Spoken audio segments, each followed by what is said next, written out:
Pubbake sama sambuddhehi anuyato.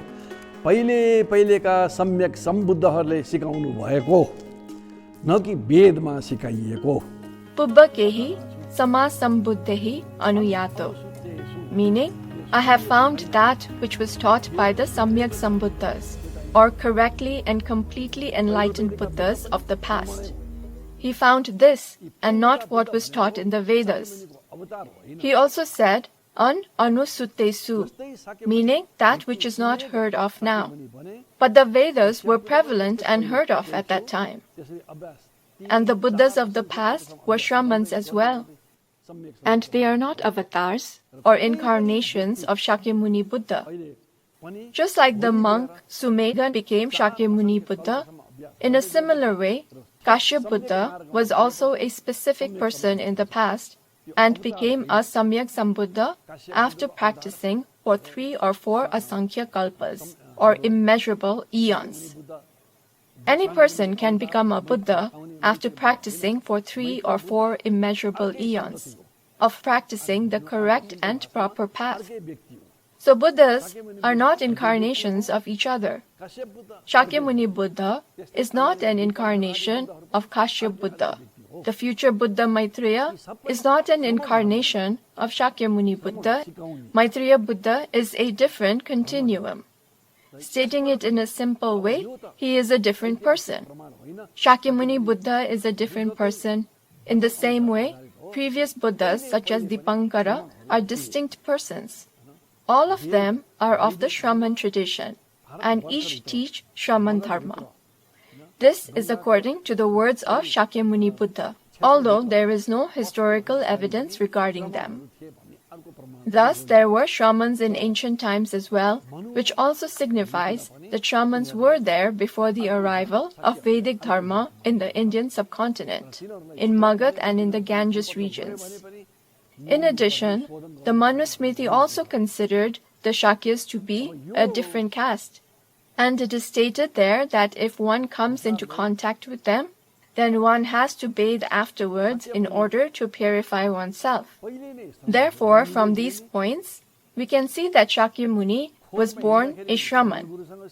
Then he learned with Shraman gurus when he went seeking for the truth, and when he remained unsatisfied with what they taught, he went to Bodh Gaya and sat under the Bodhi tree.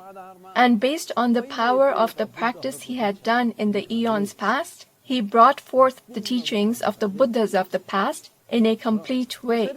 Because it was brought forth in this way, it cannot in any way be a branch of Vedic Dharma. And not to mention of Hindudharma, because Hindudharma was formed later than Buddhadharma. But Vedic Dharma is older than Shakyamuni Buddha. If we consider the Buddhas of the past as well, then we could say Buddhism is older than that. But according to historical norms, Rigved is older than Shakyamuni Buddha. But he is not from that tradition. His family lineage is not of that tradition. His practice is not of that tradition, and his teachings are not of that tradition either. But the Hindu tradition came into being through the many evolutions of the Vedic tradition. Thus, it is Hindudharma which in reality has the imprints of Buddhadharma, of the Jain Dharma, and of the other Shraman traditions. शिक्षा जुन उहाँले दिनुभयो के त यो हिन्दू धर्मसँग मिल्छ त जसले गर्दाखेरि हिन्दू धर्मको हाँगा. Now moving on to the teachings given by the Buddha, do they align with those of the Hindu Dharma so that it could be called a branch of it? First of all, the statement that Buddha Dharma is a branch of Hindu Dharma is wrong to begin with, because of the chronology of the two as previously mentioned. It might possibly be phrased as being a branch of Vedic Dharma if the question is to be asked in a proper manner.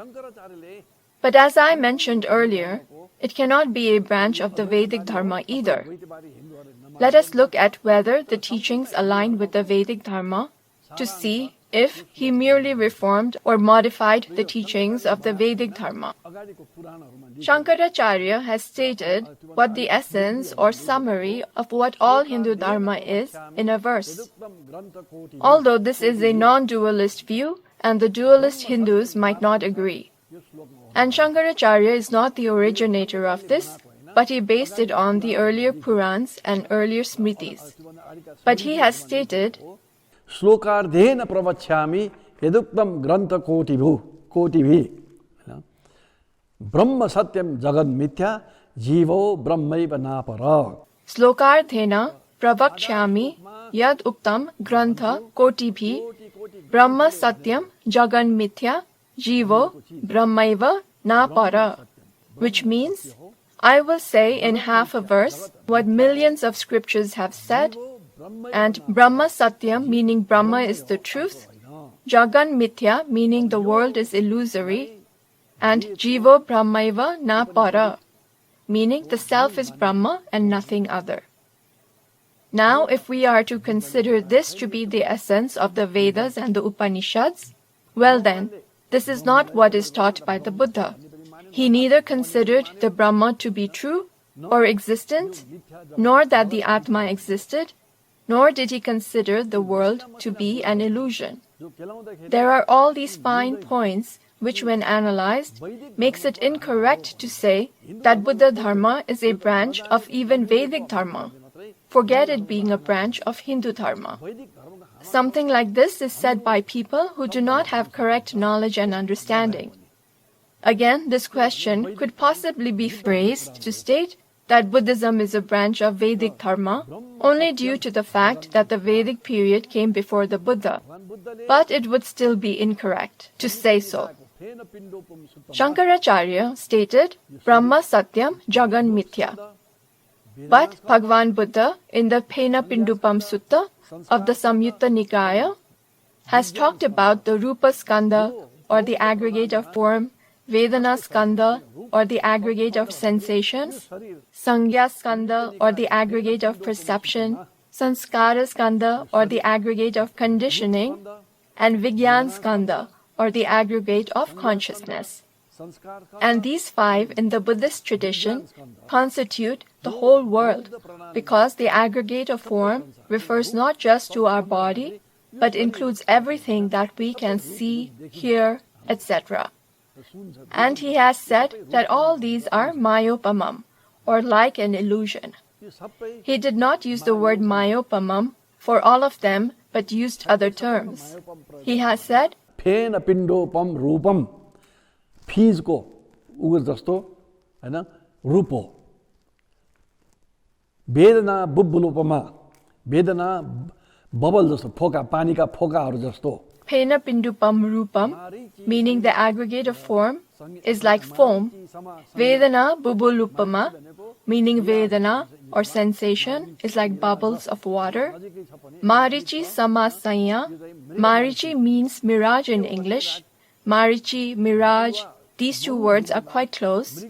Here it refers to Mriga or deer Marichi, referring to the deer in the desert, who being thirsty, see what appears to be water in the distance. They run towards it only to find that there is no water there. This is called Marichi. And Marichi Samasanya means that Sangha or perception is like a mirage. Then Kadali Sama Sankhara, for Sanskara or conditioning, with Kadali referring to the trunk of a plantain tree, from which layer after layer can be peeled off. Mayupam cha vijnanam, Mayupam cha vijnanam. Then Mayupamancha Vijnanam, for Vigyan or consciousness or mind, which is that which knows. Upama means like and Maya means illusion. Thus Vigyan is like an illusion. Bhagwan Buddha never said that the world is an illusion. He said like an illusion. Mayopamam, like an illusion. This is the word used. Thus, in this, Buddhadharma does not agree with the Vedic tradition. Secondly, there is the issue of Atmavad in the Vedic tradition, or a belief that an Atma or unchanging self does exist. The main aspect or essence of the Upanishads is Atmavad, and all the rest of Hindudharma is the interpretation of the Upanishads in various ways, such as dualist, non-dualist, special non-dualist, Veda-Vedvadi, etc. But all of them accept the existence of an Atma, which is Sat. Sat means unchanging, and we have talked about this before. In Buddhadharma, Vigyan is the one that knows, and there is no knower other than Vigyan. Otherwise, there would be a situation of having two knowers, one Vigyan and another knower in the form of Atma. Thus, there is only one knower, and that is Vigyan, and it is Mayopam.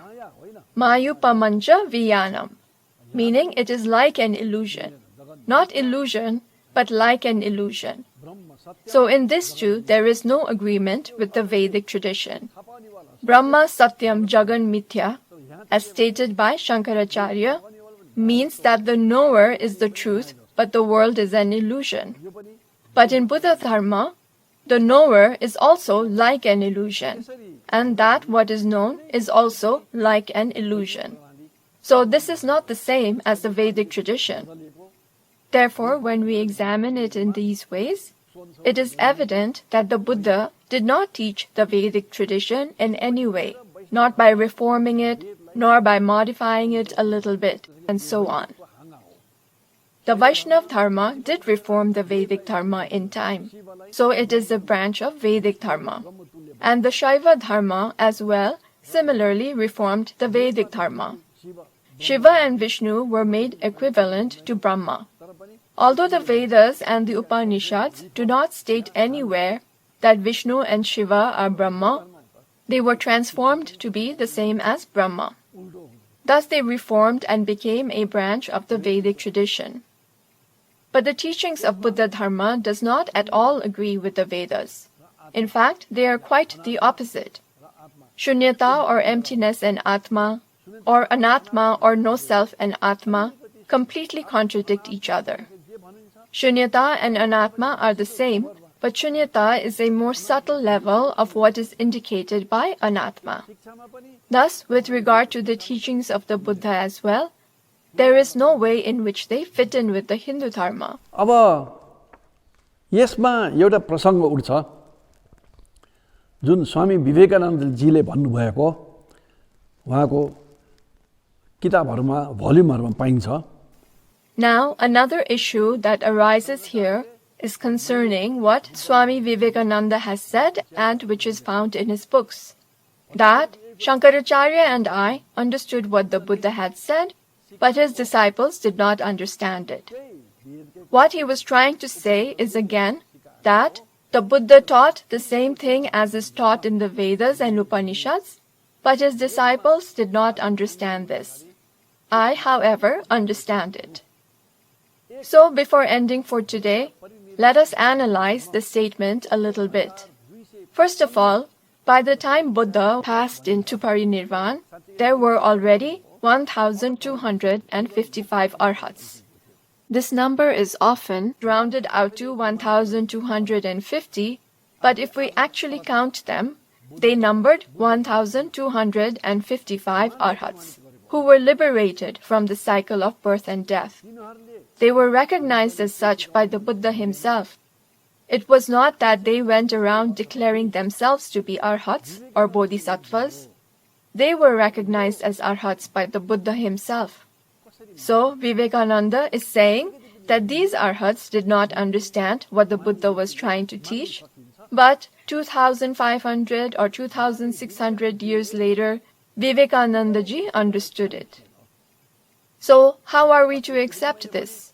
Can anyone who has a little bit of logic and discernment take this as being correct?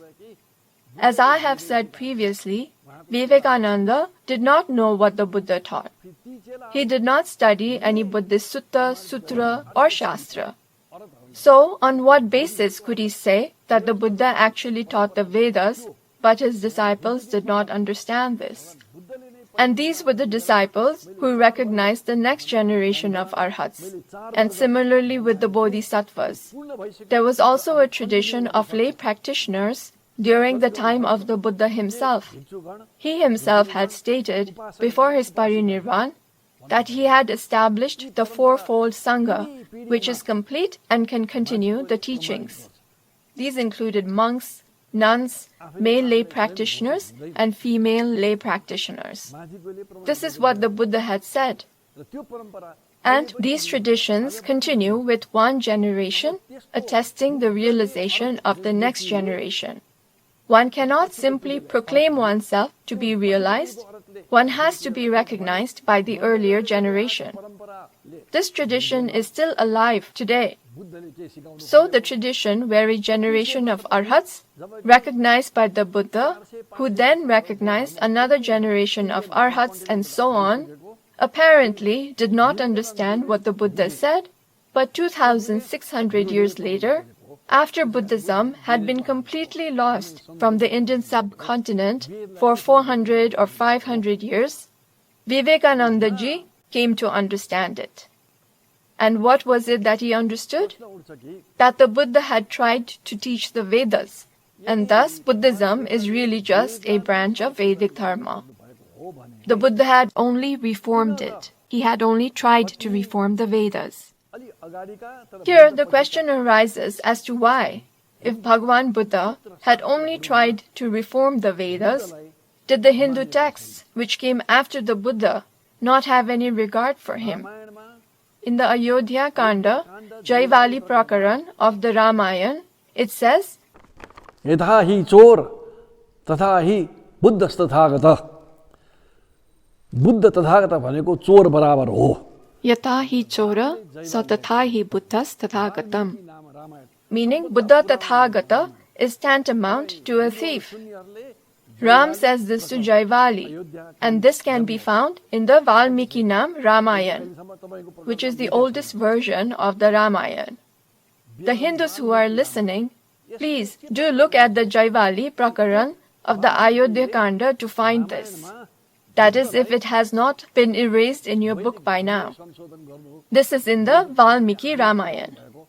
So the first issue that is obvious here is that Valmiki in the Ramayana had not believed that the Buddha had only reformed the Vedas and had thus taught a branch of it. The second issue is that the story states that Ram is from the Satya Yuga, or the age of truth, the first age, and Valmiki was also of that time. So then, how would Jaivali ask Ram a question regarding the Buddha in Satya Yuga? And how would Ram reply, referencing the Buddha, Yatha hi chora sa tatha hi buddhas tathagatam? What this indicates is that the Valmiki Ramayana was written a long time after the Buddha, and it was written in the form of a folk tale. The Buddha had already come, and since he was already well known at that time, his name was included. This is clear. And in the Shishupala Vadha of the Mahabharata, when they talk about building a strategy, we find them using the words just like the 5 aggregates of the Tathagata. Tathagata means the Buddha. So, did the events of the Mahabharata occur before the Buddha or after the Buddha? Certainly, it looks like the Mahabharata was written after the Buddha. What else would it mean for the people who are supposed to be from the Dwapar Yuga or the Third Age to say, like the 5 aggregates of the Buddha, in the Shishupala Vada?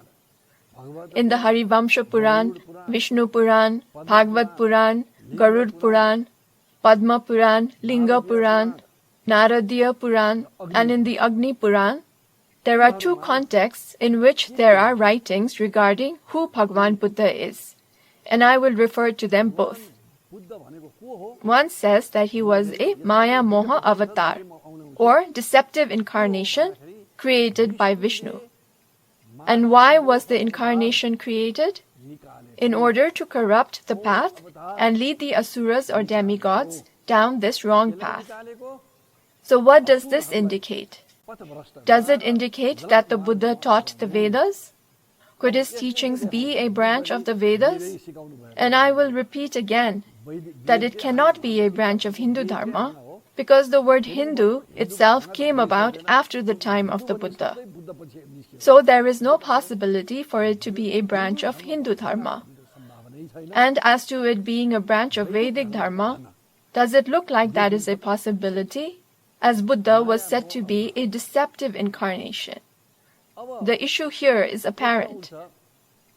Then it is said in the Srimad Bhagavad or the Bhagavad Puran that Tataha kalau sampravritta sammohaya sura vidvisham buddho nama anjana sutta kikateshu bhavishyati. यसको माने के? तथा कलाव संप्रवृत्त समोहाय सुर द्विषाम बुद्धो नाम अंजनसुत किकटेषु भविष्यति. This is in the verse 1.3.24 of the Bhagavad Puran. The meaning of this is, when the Kali Yuga or the age of strife comes, Sura Dvisham, someone who opposes the ones who revere the Devas or gods, Sammohaya, to delude them and take them down a false path, Buddho Nama, Anjana Sutta, the one named Buddha, son of Anjana, and note here, not son of Maya Devi, Kikateshu Bhavishyati, meaning will appear in Gaya. This is talking about a different Buddha. But which Buddha is this? Where is the historical evidence? Where are the stone inscriptions? Did any king or disciple make inscriptions about him a couple of 100 years later? Where are his teachings? This is a case where the writers had already fallen into such confusion that they had forgotten who the Buddha was. They just wrote it with the intention of attacking Buddhists. Because Sura Dvisham means those who oppose the ones who worship the Devas. And so who did they mean by this? But Buddhists had not gone against the ones who worshipped the Devas. However, although they accepted the existence of Devas and Devis, or gods and goddesses, they did not accept an Ishvara, or creator or supreme god.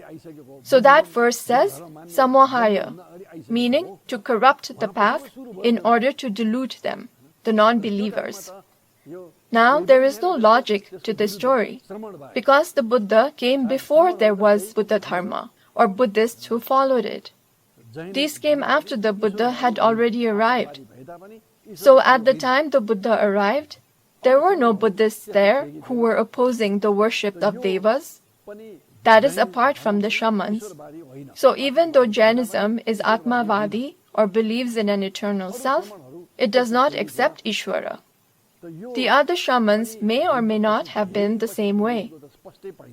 Thus, it is obvious that this was also written a long time after the Buddha. But no matter when it was written, does it show that the Buddha taught the teachings of the Vedas, as stated by Vivekananda ji?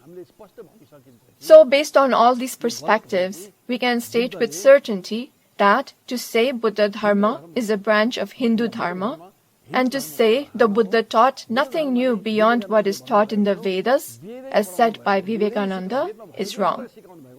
So with this, we will end for today.